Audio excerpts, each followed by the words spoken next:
Welcome to the Good Old Days of Radio show. This is John Tefteller, your host. It is Thursday, and we are on week 2 of a salute to comedians in dramatic roles on the greatest of all time dramatic suspense program, Suspense. We have special guest Dr. Joe Webb, who is the internationally well-known authority on the show Suspense, and he can tell you all the great background stuff that I don't know. So that's why we bring him on here so that we can get a more complete picture of what we're listening to. I'm working really hard to become the intergalactic The expert on suspense. intergalactic. Okay, well, he could be the expert from Mars or whatever. You'll have to go with Elon up in one of those shuttles. I guess so. I guess so. See, we can make this timely too. Yeah. All right. Three Faces at Midnight is our program for today.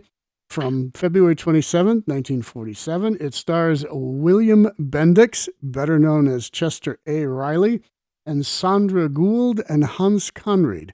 So, Dr. Joe, can you tell us a little bit about the background and what to listen for in this episode? Well, it's got some very basic suspense elements: blackmail, politics, and gangsters. So, how does this get the William Bendix in the show? The newspaper clippings for the show indicated that this was going to be a very, very serious role, and it's not. There are serious moments, and there is some marvelous, marvelous dialogue in here, but Bendix is just so versatile in a manner that a lot of people don't think of him as, that this show comes off incredibly, incredibly well. The author is someone named John Eugene Hasty. And he was writing short stories as a young person, and he got involved in radio and wrote a series called Ebb and Zeb, which from the I know that. 1930s. I thought that was dreadful. Sorry. It was, but it fit its time. It He fit also its time. No, it didn't. There was much better shows on in the early 30s than that. And then he became a writer for Al Pierce. Well, that's a little better. That's a little better. But what's very interesting is that he became an advertising copywriter. And there is a constant flow back and forth, even in suspense, but through radio in general, of people going to work for ad agencies, writing copy, and people coming back as script writers in the show. They either loved doing ad copy, or they felt so unfulfilled that they still had a radio script in them that they would write that. But it became a very important relationship, because a lot of ad agencies were sponsoring radio programs to the hilt. I mean, doing the entire bill, footing the entire enterprise of each one. That's what Roma Wines was doing at this time. The first dollar spent on suspense, Roma Wines paid for it from beginning to end, and paid for all the guests. And so the ad agencies were always very tight with this. So a lot of the ad agency writers had a very good understanding of what would play on the air with the audience. So in this particular case, I think it worked out quite well. We don't know what the title of this thing is. It's in the newspapers, on the scripts, everywhere. It says Three Faces At, or Three Faces For, or Three Faces To.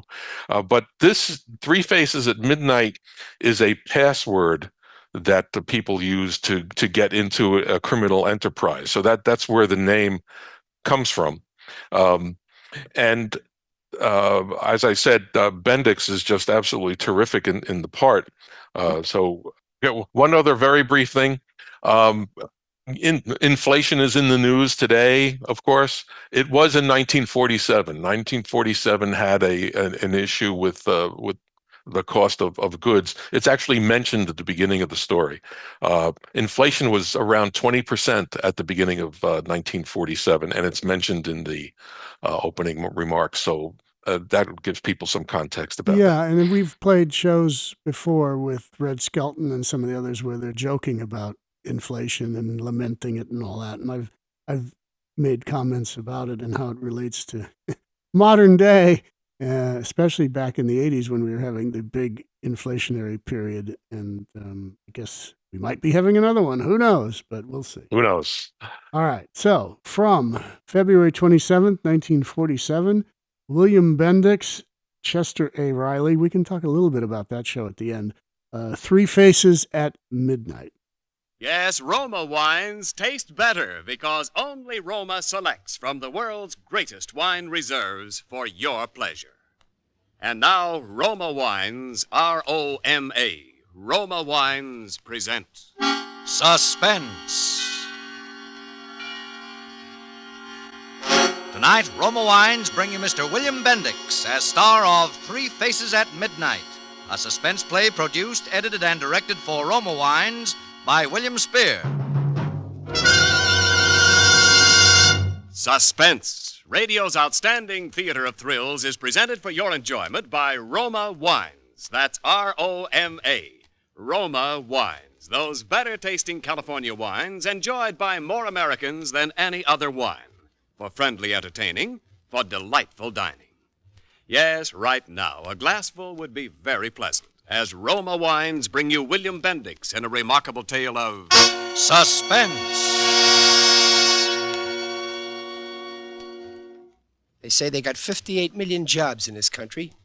58 million jobs, and I had to pick this one. Well, that's the way it goes. Some guys that got some special ability that other guys don't have, they just get picked out of the crowd, I guess, in spite of themselves. Well, this day I'm walking along Central Avenue, not paying much attention to anything in particular. Then I see this sign. Help wanted, it says. Jobs. And it's got a list of different kinds of jobs, like chauffeur, house painter, salesman. And there's nothing so funny about that. But then I see what kind of dough they're paying. And brother, what kind of dough they're paying. I'm thinking maybe this inflation ain't such a bad idea after all. And I walk in. Well, there's quite a bunch of guys in there, naturally, sitting around on benches. And I sit down, and every so often, a door opens, and a tough-looking little gray-haired guy Okay, you're next. comes out and picks out a guy, and the guy goes in a sort of office with him. And that's the last we ever see of him. So this keeps happening for a while, and I'm thinking this guy must really be handing out the jobs. And then the door opens again, and the guy is looking at me. Okay, you. Me? Yes, you. Sit down. What's your name? Walters? First name? What's the matter? Don't you know it? Muscles. What? Muscles. M-U-S... Look, don't try to clown with me, pal. What's your name? Listen, for your information, my first name is Sylvester. Only I don't like the name Sylvester, so most people don't call me Sylvester. On account of it's better for them that way, so they call me Muscles. Now you catch on? Here. Live here in town? No. Where you from? Brooklyn? I should have known it. What's your IQ? Come again? Skip it, skip it. Got any friends in town? No. And I can see why. Look, Pop, are you talking to me about a job or a poke in the nose? What? Look, you wouldn't try to get tough with me, would you, you big baboon? What? Is that gun loaded, Pop? Yeah. Now you want to make something of it? No, I don't. And how do you like that? But if you'll put that heater down for a minute, Pop, I will bend you around like a pretzel. I think you're going to be all right, son. Huh? Now, hold it. Don't get sore. I was just trying something out on you, that's all. Well, you take awful chances, Pop. Guns don't worry you much, do they? Guns? I spent the last 4 years playing with firearms for Uncle Whiskers. Guns to me are like the measles. I don't worry about them. I just got a healthy respect for them. I like to keep my distance, that's all. Especially when the other guys got them and I don't. Yeah, I think you're going to be all right. For what? Huh? Oh, yes. What kind of a job did you want? Well, I don't know. I've been a cabbie. I drove a truck. I was a salesman for a while. For who? Lionel Strongfort? No. Ladies' lingerie. Mail order house. Well, you'll make a lot more on this job than you would as any salesman. Now listen, say this after me. What? This is John. 3 Faces for Midnight. Come again? Come on, say it. It's part of the job. Listen, if this job means I gotta play left end for the nut house, it's out. Don't worry, pal, don't worry. You're gonna like this job. Come on now, just say it. This is John. 3 Faces for Midnight. Well, what can I lose? This is John, 3 faces for midnight. Again. This is John, 3 faces for midnight. Yeah, you're going to be all right. What, is that good? Listen to this. What's that? A dictograph. It plays records. Yeah? Oh, well, that's more like it. Have you got Crosby? Listen. Yeah? This is John. Which way is the road? 3 faces for midnight. Well? We're ready tomorrow night. Regular time. I'll call. There. You get it? Well, they sound just like a couple of mugs to me, especially that guy John. I guess nobody ever does. Why? Recognize their own voice when they hear it. That guy John sounds enough like you to be your twin brother. Oh, I guess a guy can't help what he sounds. You mean I sound like that? I mean you're hired. What a price to pay for a job. Look, go through that back door there to the back and wait for me. I got a couple of things to do, and then we'll get busy. Okay, but this better be on the level. Because so far, it sure stinks. Oh, pardon me. You all alone in here? I was. Well, I didn't mean to interrupt or anything, only he sent me in here. Oh, it's quite all right. Make yourself quite at home. Well, thanks. Only I hope you won't mind if I return to the pursuit of my magazine. Huh? Oh, you were reading. I like to read myself sometimes. I'm sure. You working for this guy? I'm afraid that's confidential. Ah, so he gave you that too, huh? Why, yes. Are you working for him? Well, I don't know if you could call it working. Well, didn't he tell you anything? Yeah. All about how I sounded like a guy named John, and what did I think about guns. Guns? Yeah. Oh. What are you supposed to do? Well, I don't know exactly. That sounds just as crazy as what I'm supposed to do. Well, you see, I'm a photographer. Oh, you take pictures? Uh-huh. I'm just an amateur, really, but I get some very good pictures. I showed him some. A 16 millimeter. What's that? Movies. With this camera here. See? Oh, well, if this is some kind of gag for the movies, then it makes sense. They say in that racket everybody's crazy. Well, I don't know. I figured he wanted me to take some pictures of some kind of an affair. You know, a wedding or something. Well, what am I supposed to do? Give the bride away? Now I'm ready to... Oh, you two get acquainted? Oh, we were making a start. Good. Okay, now look. I got all your instructions written down here. Everything you're supposed to do. You take a train to Woodbridge and walk, not take a cab. Walk to a certain house. There's a map here. You can't miss it. Well, aren't you coming? Yeah, sure. I'll be there, but I've got to go separately. There's a reason for that. So beat it now. Your train leaves in a half an hour. You can read over your instructions on the way. Okay. I'm playing along as though this was on the level. But it better be. It's on the level, all right, but listen. Yeah? Don't you do anything that's not in those instructions. See? Well, why should we? I'm just telling you. Because I wouldn't want to see anything happen to you. Either of you.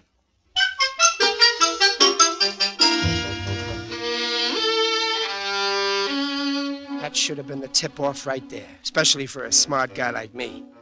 But if you must know, by this time I am thinking about this dame, who is a slick chick, but real refined, too. You know what I mean. And I'm thinking this is probably the big break for her, if it is on the level, so I ought to help her through with it, and so I do. By the time we get out to this Woodbridge, we're getting along pretty good, except for one thing.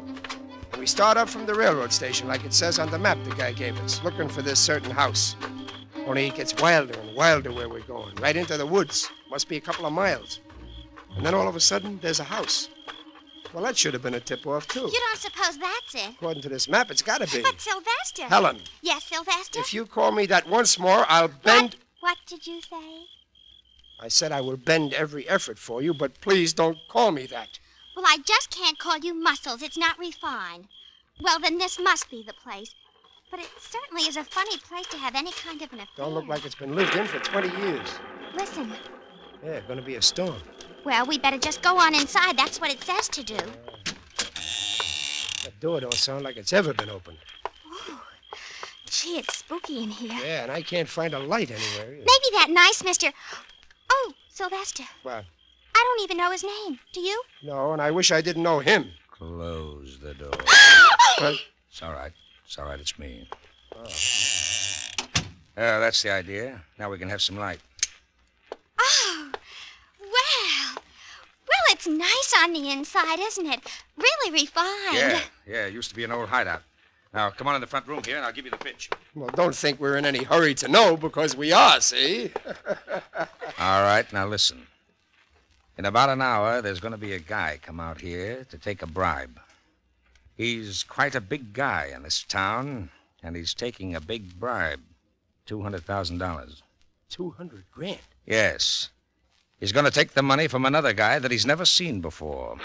A guy named John. You're going to be John. Oh. Oh, so I'm going to be John. That's right. The guy you heard on the record in my office. The guy you sound like. The other guy you heard is the guy that's taking the money. Oh, yeah, well, you can count me out. This whole thing Sylvester. smells. And if I had known that you were getting a young girl Now, like wait this... a minute.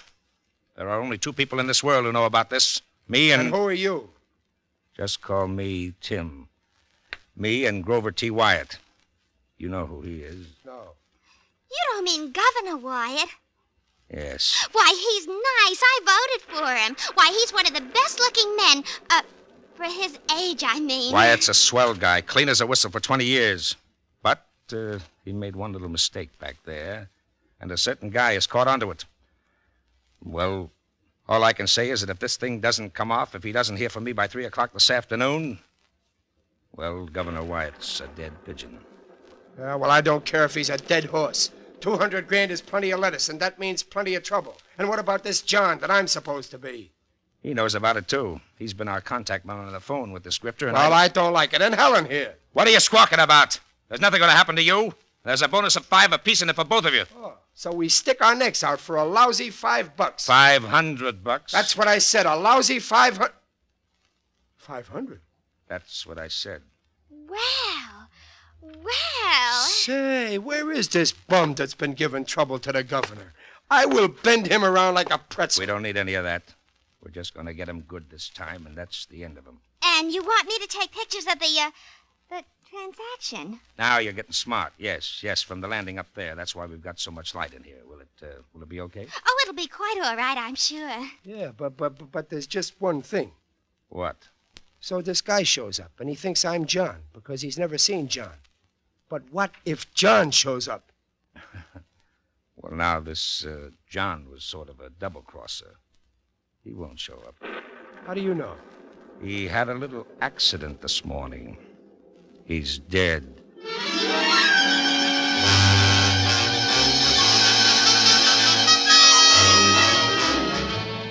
For Suspense, Roma Wines are bringing you William Bendix in Three Faces at Midnight.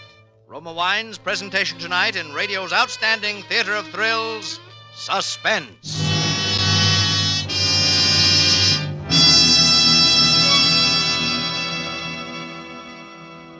Between the acts of Suspense, this is Ken Niles for Roma Wines.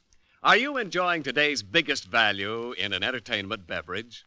You are when you serve Roma wine, because Roma wine is America's first choice for more pleasure at moderate cost.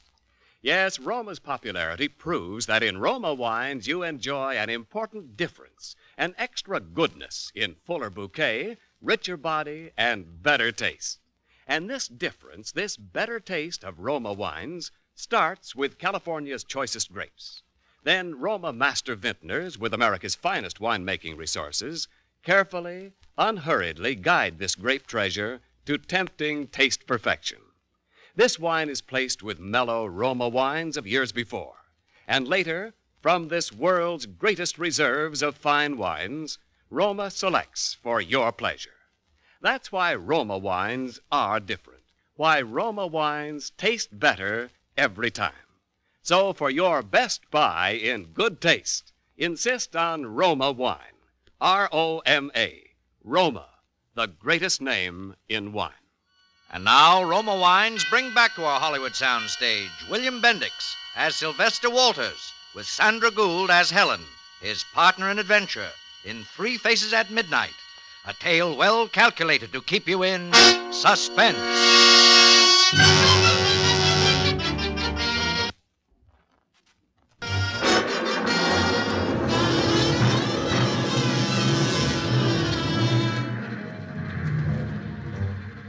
So there we are, just sitting and waiting in a house that looks like something Boris Karloff moved out of because it made him nervous. Me and this guy called Tim that's working for this governor called Wyatt, and this slick chick called Helen that's going to take the pictures. Just sitting and waiting for a guy that's going to come and take a bribe of $200,000 from another guy called John. Only I'm going to be John on account of I sound just like him, and this other guy has never seen him, and anyway, this John has just got himself knocked off. You don't get it? Neither do I. But for $500, who am I to have to know everybody's business? And Helen, she's sitting there as cool as though bribes of $200,000 and dead guys named John was just something she run across at the dime store novelty counter. So we go over what I'm supposed to say to this guy a couple of times, and the storm outside is getting worse all the time. And then we hear the knock on the door. That's him. That's him. Now, the dough's all there in the briefcase. Now, you know what to do. Helen, quick, up on that landing, quick. Okay. Yeah, where you gonna be? Right here in this closet. Now, go to it and make it good.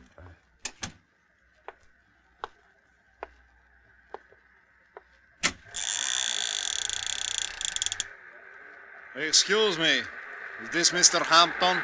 No, this is John. Oh, I guess I lost my way. Which way is the road? 3 faces for midnight. Okay, I knew your voice anyway. Come on in. You alone? What do you think? I'm asking. $200,000, I gotta answer questions too, nuts. Okay. You got it? Yeah, in this briefcase. 200 G notes. No, I don't like that. What's supposed to be smaller? We suppose? Well, that's how you're getting it. You want to count it? What for? It better be right. Here, look it over. I don't want no kickbacks. Okay, $200,000. Yeah, but you'll never get to spend it. Oh, a plant, eh? Yeah, with pictures. Do you like it? Well, that's too bad, Tim. Too bad for you, boy. Look out! Ah! What did you do that for? Drop that gun! Drop it! I got it. Now stand back from the muscles. Please stand back. Tim! No, Tim! Tim, no!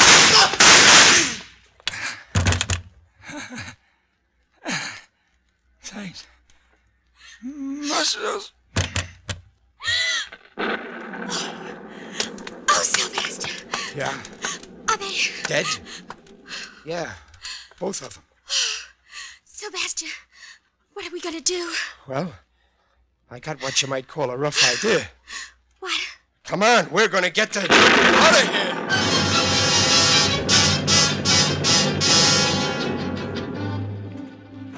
We have to walk the 2 miles to the station through the pouring rain. But even all that cold water don't seem to make my brains work any better. We don't get back to town until about 4:30, and I still don't have it figured out. Helen, well, I guess you can't blame her. She just don't seem to have much experience in these things. So we're standing there under an awning, arguing. But, Sylvester, why don't we just go to the police or somebody and tell them? Look, sugar, there's 3 guys been knocked off today. We were there when it happened to 2 of them. And how do we know that guy Tim told us was on the level? Well, maybe the police would tell us. Yeah, with a rubber hose. And here's another thing. We're carrying around a briefcase full of $200,000 of somebody else's dough. And that ain't hay, and it ain't good. Well, my goodness, what's so bad about it? All we have to do is keep it until somebody... Helen, look. I'm not really a tough guy, see? All I know is what I see in the movies. But I know that when you're walking around with that much hot money, you're apt to wake up someday and find you've been living on borrowed time. Didn't you see what happened to that guy in that movie, the Killers? Oh, yeah, wasn't that good? Poor Burt Lancaster. I felt so sorry for him. Yeah, well, I don't want to wind up no Burt Lancaster, even to make you feel sorry for me. So the first thing we got to do is ditch this dough. Ditch? Really, Sylvester? I mean, before they find those 2 stiffs out there and then start trying to find a funny-looking guy and a cute-looking dame with a sack full of dough, we got to find the parties that belong to it before they find us. Now you catch on? But we can't give it back to the man it belongs to. He's... Yeah, and he said there was nobody in on the deal but him and the governor. The governor. Why, that's what we'll do, silly. Just call the governor. Oh, yeah. And how do you do that? You just look him up in the classified ads? Oh, I don't know. Ask information. Somebody must know his number. After all, he's a very important man. Excellent extra. Well, it might be worth a try. Oh, of course it is. There's probably a phone booth right here in the drugstore. Yeah, but calling the governor just like that, I don't know. Extra, governor commits suicide. Paper bud. Beat it, I got enough to worry me without the governor. Helen, the governor. He's dead.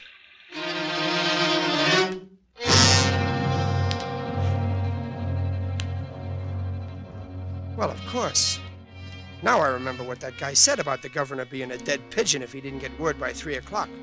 But it's too late now for that to do anybody much good, us or him either. There was just one more chance, that employment agency.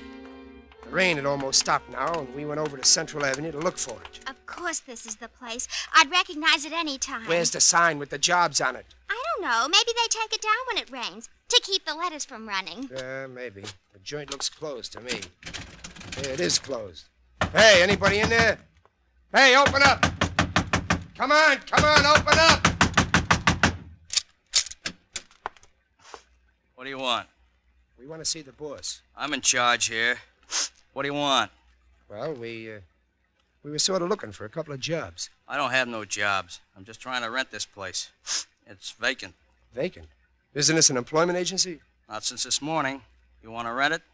Look, this is kind of important to us. The guy that had it before, he was a sort of tough-looking little gray-haired guy, huh? Yeah, that's a guy. Guy by the name of Whiting. George Whiting. Oh, no, his name was Tim. Look, lady, if you know so much, what are you asking me for? No, it's all right. He probably had 2 names. You wouldn't know his home address, would you? I don't know a thing about the man, fella. If you got to see him so bad, the only thing I could advise you to do is stick around on the off chance he might come back. But he can't. He's dead. He's what? Skip it. We got the wrong guy.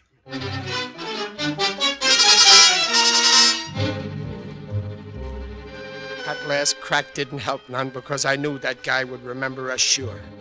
And now I saw the whole thing. That employment racket was just a phony setup to catch a couple of patsies. Us. I headed us back to the choo-choo station. On the way, I slipped a G-note out of the briefcase.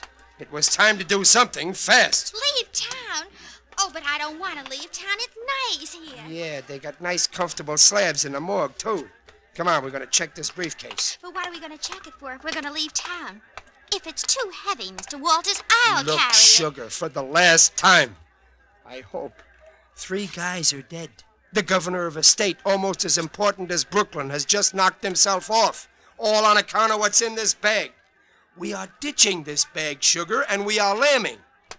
I'll explain what that means later. Check this, will you, bud? When do you want it? Sometime next week. I'm going out of town. Okay, 2 bits now and 2 bits more for every day you leave it. You pay the rest later. Here you are. 25 out of 20. Hey, what is this, a gag? Well, what's the matter now? $1,000. Yeah, I must have made a mistake. You sure must have. Yeah. I don't seem to have nothing smaller. Well, I sure ain't gonna change this. Okay, give me the bag. Come on, Helen. Hey, wait! Hey, Jerry, stop that guy! What? Hey, you, wait a minute. Now, look, officer, I just... Come on, the man wants to see you. Hey, what's the matter, Sam? That guy must be nuts. He just walked off and left a $1,000 bill. Oh, did I? Thanks. A G-note. Let me see it. It's mine. Yeah, ask him. Where'd you get this, bud?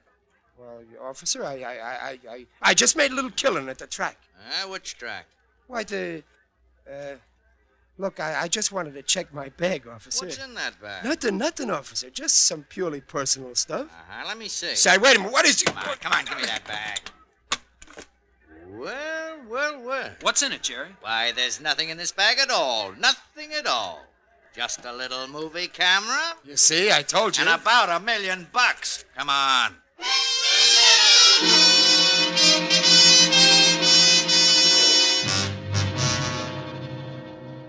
Come on, Sylvester. Come clean. I told you. And please, don't call me that. We ain't started to call you nothing yet. Sylvester. Why'd you kill him? You killed him for the dough, didn't you? Where'd you hear about it? How'd you know he had the dough? This is your gun, isn't it? No. I told you they knocked off each other. I was just Sure, with the same gun. One guy shoots the other one and then hands him the gun and... Only the gun's got your prints all over it. I took it away from the guy. You were robbing the house, weren't you? They came to make their deal and you knocked them off. Listen, the governor himself knew about it. Sure, we'll get the governor to come right down and make a statement. You trying to be funny, Sylvester? You were robbing the house. You swiped the camera, you put it in the bag, and then they came in. You saw all that dough and you knocked them off. Listen, Sylvester. You don't want to get that sweet little girlfriend of yours in a jam, do you? Helen? What have you done to her? Nothing. Yet. Come on, come clean and we'll let her go. But I tell you, I don't... Come on, Sylvester, or we'll send her to the hot seat with you. You wouldn't, you couldn't. No? That's what you think. You killed him, didn't you? You killed him. Okay, I killed him. Now you're happy. That's a boy.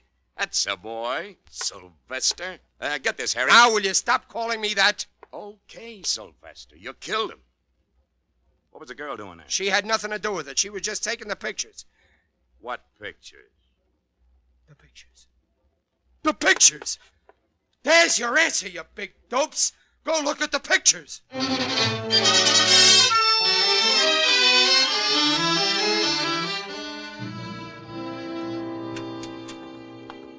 Oh, he's right, Mac. Those pictures show the whole thing. Pete shot Tim O'Mara, and then this guy got the gun away from him, and O'Mara shot Pete, just like he said. Yeah, now you catch on. You sure? No argument, Mac. It's all right there on the film. Well, you're a lucky boy, Sylvester.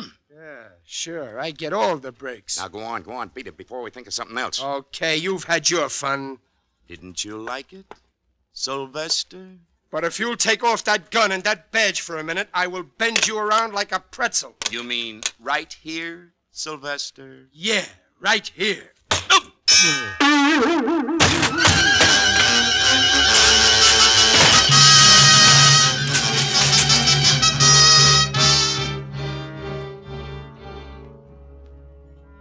After I served my 90 days, I went and got my name changed by a judge from Sylvester to Muscles. It's legal now, Mr. Muscles Walters. It may sound funny to you, but I like it. Oh, yeah, and Helen got her name changed, too. She's Mrs. Muscles Walters.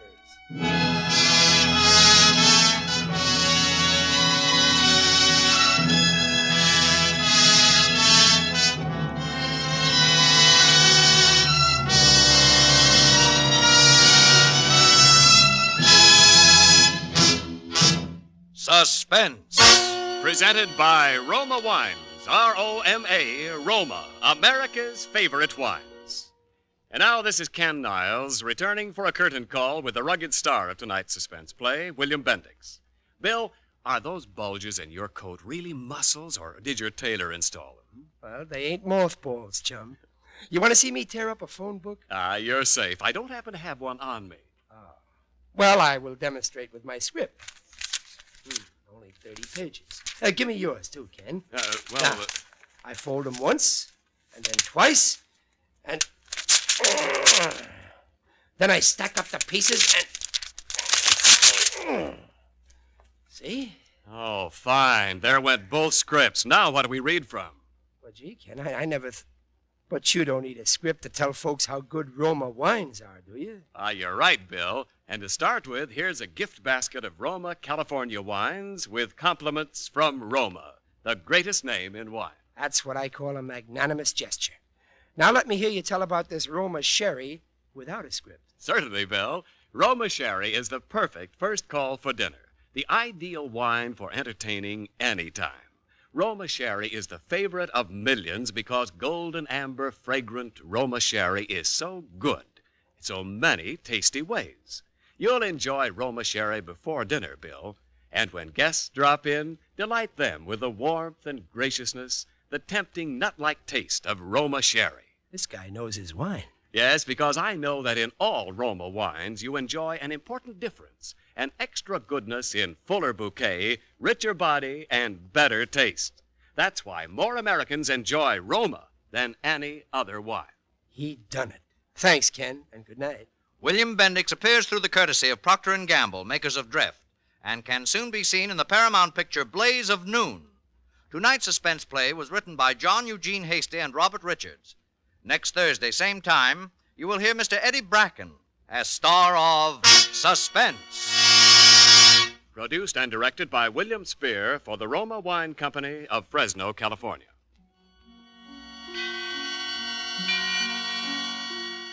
In the coming weeks, Suspense will present such stars as Howard Da Silva, Kirk Douglas, James Stewart, Nancy Kelly, and others.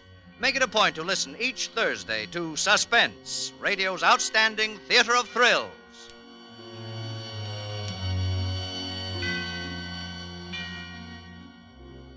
This is CBS, the Columbia Broadcasting System.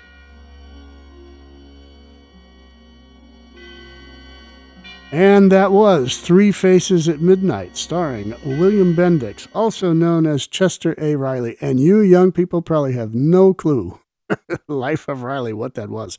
My favorite part of that program is The Undertaker. They had a character on there called Digger Odell, your friendly Undertaker. And the scripts for his part of that show were always top-notch A-grade writing. So I never have a problem listening to it.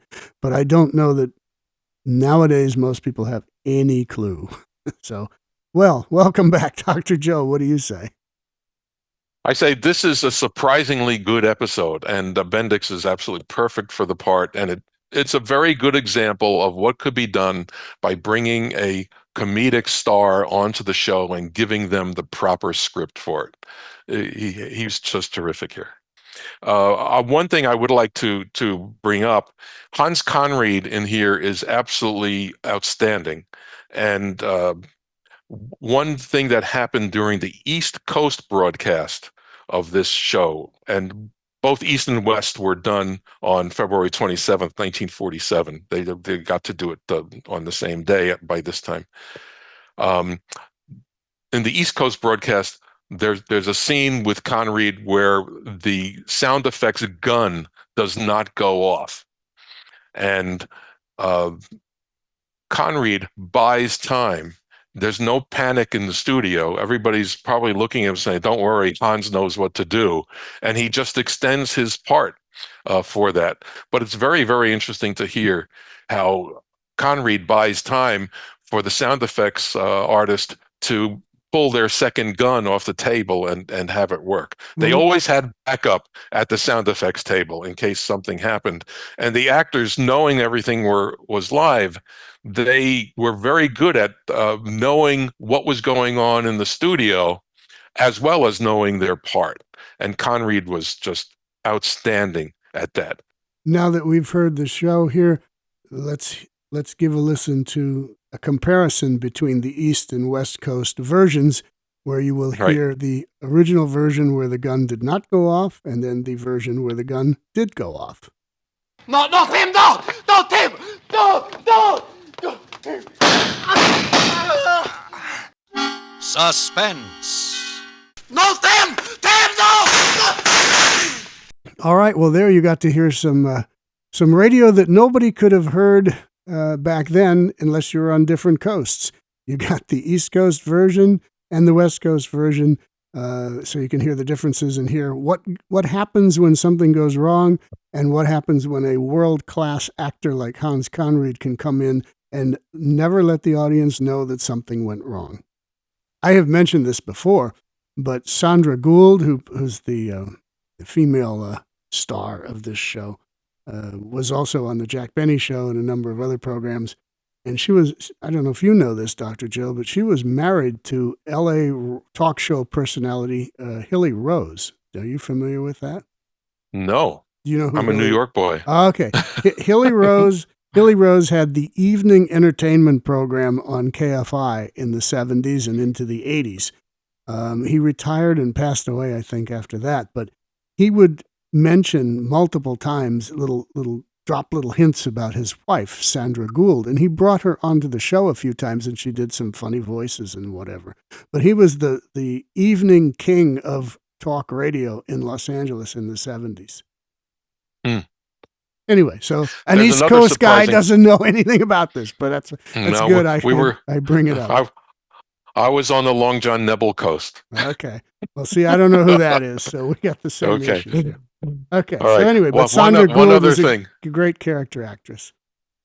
Yes, definitely. One other thing. If a voice sounds familiar in this, it's Jack Webb. He is no relation to me.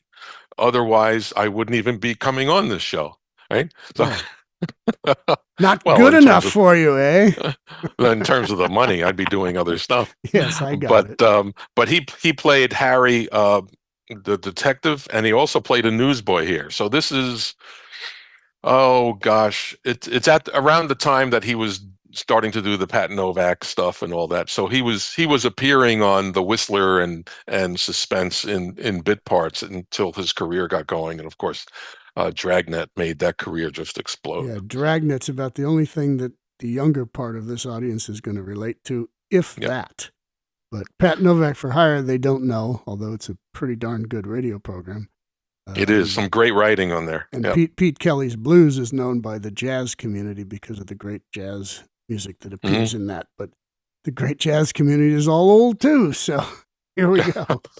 All right. Anything else before we say goodbye to this? And then we'll have another one next Thursday. Well, next week you're doing Eddie Bracken, and the Suspense episode will be Elwood, also from 1947. Yeah, that's correct. And I can hear everybody out there going, Eddie who? Yes. He's even more obscure than William Bendix. But trust me, and I'm sure Dr. Joe will conclude with this, Elwood is one of the all-time great suspense shows. I love that one. And so we're gonna give you that next Thursday. All right, this is the Good Old Days of Radio show. This is John Tefteller with Dr. Joe Webb, and we will see you next Thursday, and I will see you on Tuesday for a Eddie Bracken comedy show before we get to Thursday's Eddie Bracken suspense show. So until then, the Good Old Days of Radio show says goodbye.